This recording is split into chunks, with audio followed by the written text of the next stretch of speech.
This is stuff you like, and the first time I read 1984, I skimmed the part which was supposedly a manual on how to oppress people because I was 16 years old and I didn't care. I wanted to know what happened to Winston. The second time I read 1984, which was relatively recently, I noticed how unlikable Winston is, which is understandable in the same way that his hatred of women is understandable and his disassociation is understandable, but it doesn't make him a fun person to be around. And I also paid very careful attention to the theory and practice of oligarchical collectivism by Emmanuel Goldstein, and to the appendix on Newspeak at the end of the novel because, wow, George Orwell, just wow. The plot of 1984 goeth thusly. We open with Winston writing in a diary which is going to lead to his death because there are no laws now, but keeping a diary will get you killed by the state. Yeah. Winston works at the Ministry of Truth, the propaganda outlet of the party. He's a member of the outer party, so he's not a member of the 2%, the inner party, the creme de la creme, and he's not the proletariat, the 85%, but he's the group in the middle. He dreams of rebellion against Big Brother, meets and falls in love with Julia, who also hates the party and loves sex. Julia and Winston swear loyalty to the rebellion, read a handbook on the theory and practice of oligarchical collectivism by Emmanuel Goldstein, get captured by the thought police and are, in the end, broken of everything, including their love for each other, because when you've tried to throw the person you love most in the world under the bus to save yourself, you just don't quite feel the same way about them anymore. In the end, Winston, drunk and alone, loves Big Brother. Cheery, right? The novel 1984 is so famous that thought crime and the thought police and Orwellian have entered the lexicon even if you've never clapped eyes on the book. We describe things as Orwellian when we mean something that the party would approve of, so government overreach is Orwellian. Cameras everywhere, Orwellian. Destroying language and the meaning of words, Orwellian. Big Brother is watching you, Orwellian. Ah, the irony that constant surveillance is now entertainment fodder. It's like Aldous Huxley and George Orwell had a horrifying baby. But yes, most importantly for this episode, Newspeak is Orwellian. 1984 is a really interesting book and so rich in topics for discussion, even if it's a tough read. Winston is clearly not mentally well because you can't function in a society like that and be so. His relationship with Julia is deeply weird and she is also a deeply flawed, broken human being because see above. There's a palpable sense of post-war gloom going on in Orwell's writing. The victory mansions, which were cold and dim and not to mention the rationing and the never being able to get a razor, would have been very familiar to Orwell's contemporary audience. And there's a general despair at the human condition. But I think 1984 is really kind of a Rorschach test. You see in it what you want to see. Orwell has provided you with a cornucopia of horrors,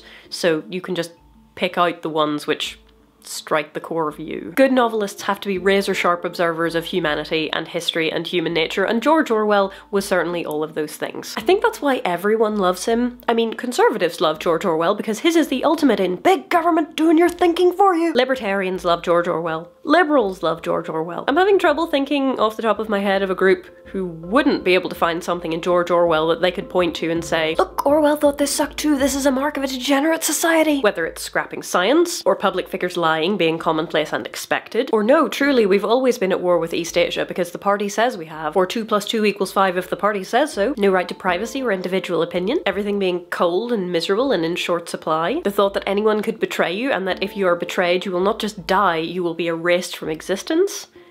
Take your pick. And while Winston and his family made my heart hurt, Newspeak hurts my very soul.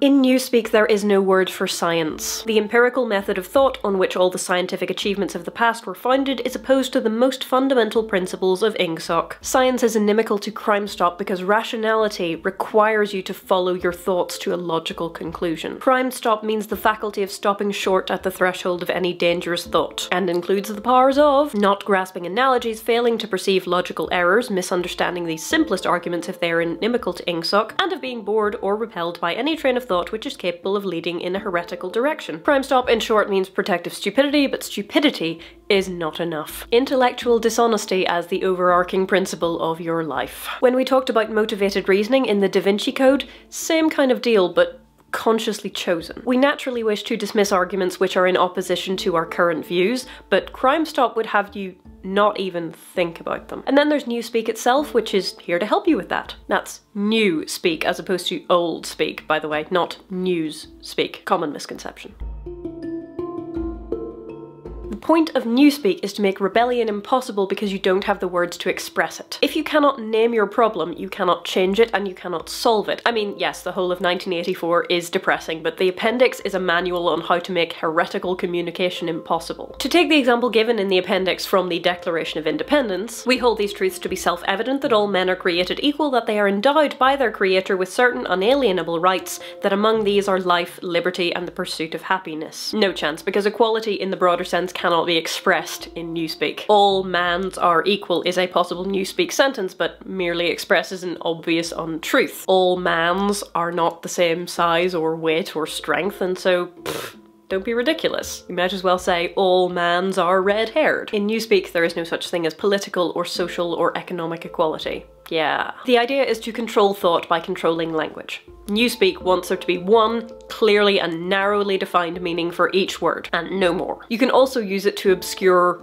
bad things with language. Joy camp is a forced labour camp. Or to take a more modern example, alternative facts are lies, or at least untruths. And of course in Newspeak you make sure to abbreviate things as much as possible. The Ministry of Truth, propaganda, becomes mini-true, the Ministry of Peace, war, becomes mini-pax, and so on, because by abbreviating or shortening a name, you subtly alter and narrow its meaning. IngSoc is the name of the party, which used to be English Socialism, but English and socialism both have meanings outside of IngSoc. Grand Old Party has a different feel to GOP, which has a different feel to Republican. Words are tools which we use to persuade.